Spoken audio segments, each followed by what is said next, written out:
अच्छा, हमारे एक दर्शक शिकायत कर रहे हैं, ज़ुबैर खान हैं। ये कह रहे हैं कि आप वैसे ही शेयर लेते हैं जो पॉपुलर मतलब मतलब जो पॉपुलर नहीं हो उनको नहीं लेते हैं क्या?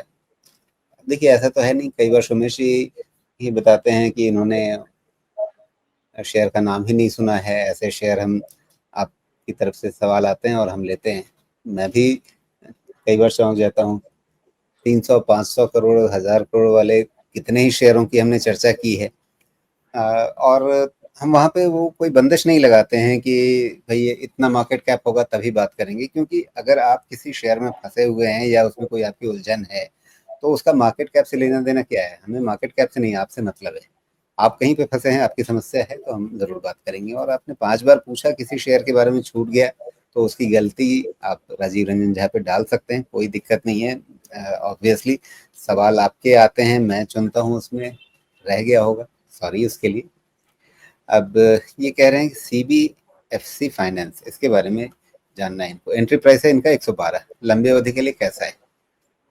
नहीं, ये टिकर मुझे मिल नहीं रहा, तो कहाँ से लाऊं ये बताइए। CBFC फाइनेंस, ये टिकर मुझे नहीं मिल रहा। अच्छा, तो मैं देखता हूँ सीबीएफसी फाइनेंस शेयर कौन सा है ये। तो हो सकता है ये सीबीएफसी नहीं हो, एसबीएफसी हो। SBFC, अच्छा वो तो अलग चीज है ना फिर। अच्छा ठीक। अच्छा, 112 पे एंट्री है तो फिर SBFC हो सकता है।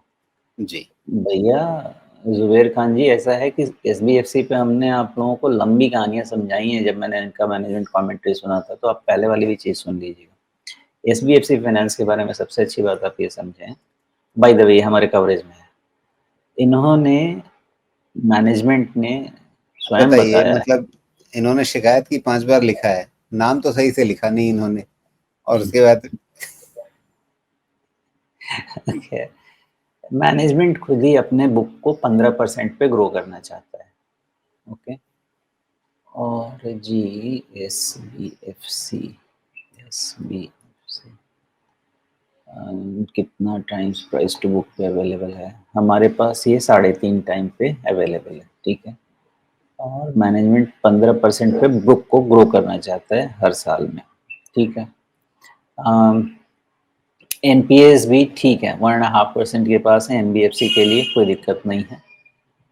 मेरा ऐसा मानना है कि एनबीएफसी में कुछ चीज़ें अगर आपको क्लियर होना मैनेजमेंट की तरफ से, और आपको अगर वो नंबर्स में दिखें, तो फिर उनको सपोर्ट करना चाहिए।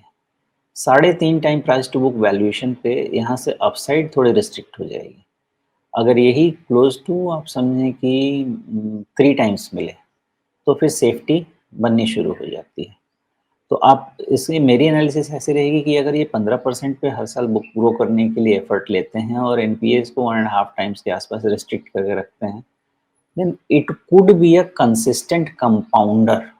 ये आपका कोई रॉकेट वाला शेयर नहीं बनेगा, जहाँ तक मुझे लगता है। रॉकेट वाला शेयर बनने का इसका एबिलिटी मुझे तो नहीं लगता, बट कंसिस्टेंट कंपाउंडिंग हो सकता है। तो ये कंपनी में अप्रोच कभी भी रनिंग मोड में एंटर करने की नहीं होनी चाहिए। पहली चीज़ तो मुझे ये समझ में आती है। इसको शांति से अपना लेवल बनाने देना चाहिए, करेक्ट होने देना चाहिए, और फिर जब कोई लेने में इंटरेस्टेड नहीं हो तब लेना चाहिए। और हमेशा इनके रिजल्ट को सुनिए कि जो कह रहे हैं कि 15% पे ग्रो करना चाहते हैं, उस पर कोई इशू है क्या, या एनपीएस पे कोई इशू है क्या।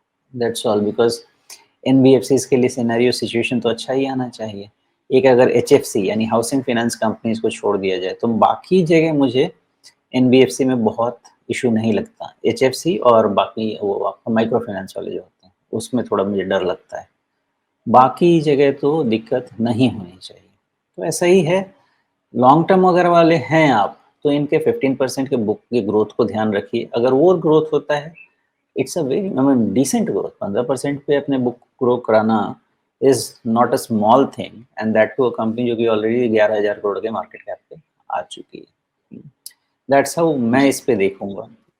बाकी आप जैसा ठीक समझें। टेक्निकली अगर आप देखना चाहें, तो S B F C finance का 50 डीएमए जा चुका है, 200 डीएमए इज क्लोजर टू 95, और 95 पे आप देखें तो 93 95 के रेंज से आपका बाइंग जोन भी आ चुका है यहाँ पे।